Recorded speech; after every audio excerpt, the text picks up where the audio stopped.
IPL 2026-এর আসরে Kolkata Knight Riders Bangladeshi pacer Mustafizur রহমানকে রেকর্ড মূল্যে ক্রয় করলেও রাজনৈতিক কারণে খেলাতে পারেনি একটা ম্যাচও।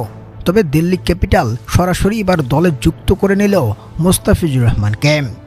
মূলত 2027 আইপিএলের এখনও লম্বা একটা সময় বাকি রয়েছে।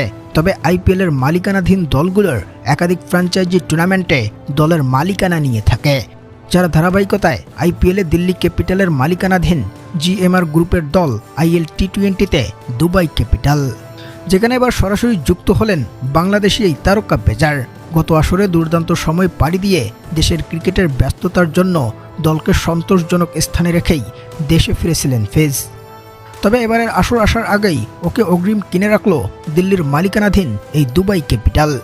যদিও আইপিএলের আসন্ন আসরে বাংলাদেশি কোনো ক্রিকেটার নিলামে নাম লেখাবেন কিনা তা এখনও স্পষ্ট নয়। তবে পরিস্থিতি বলছে সময় এখন সবকিছু ভুলে যাওয়ার এবং দিন শেষে নতুন সম্পর্ক উন্নয়নের।